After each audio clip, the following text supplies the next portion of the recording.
In this video we're going to have a look at multiplying and dividing algebraic fractions.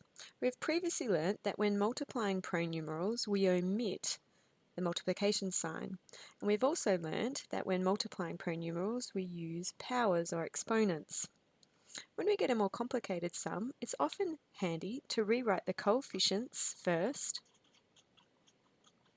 and then the pronumerals in alphabetical order. 3x times 4y times 2x is the same as 3 times 4 times 2 being the coefficients, and then times x and y in alphabetical order. Now we can simply multiply the numbers. 3 times 4 times 2 is 24. X times x is x squared, and we have the y, omitting the multiplication sign. You don't necessarily have to rewrite the coefficients, but it is useful. Here, negative 4 and 2, and pronumerals in alphabetical order, x, and we have y squared and y squared. Negative 4 times 2 is negative 8 times x, and y squared times y squared is y to the power of 4.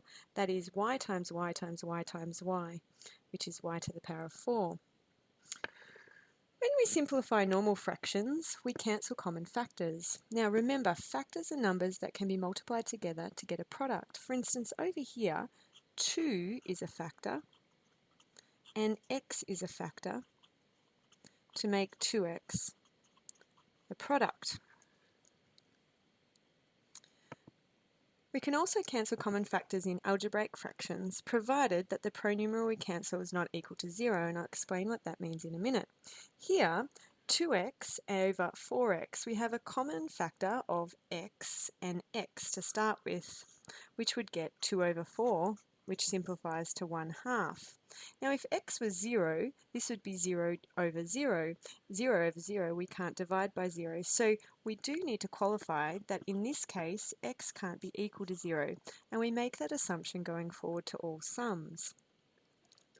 Here we have common factors of x's, which we can cancel straight away.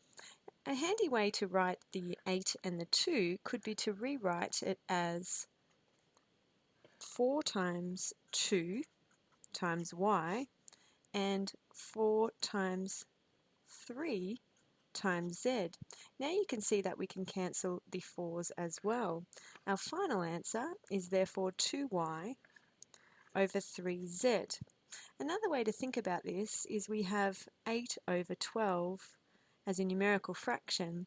8 over 12 simplifies to 2/3.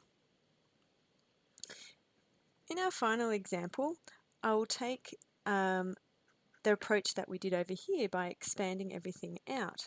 So 9 and 15, I can see that they both have common factors of 3.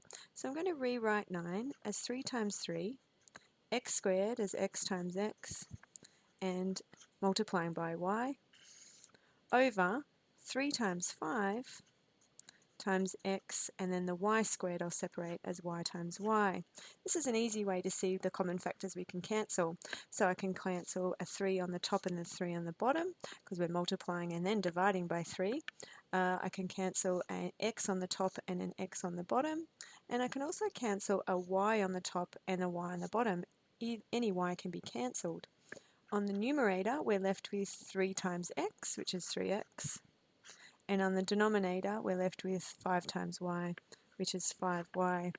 So 9x squared y over 15xy squared simplifies to 3x over 5y. There's a few ways you can do that. You don't necessarily have to expand it out. You can look at the numerical part of the fraction just as simplifying normal fractions, or you can start playing with the patterns in the powers as well.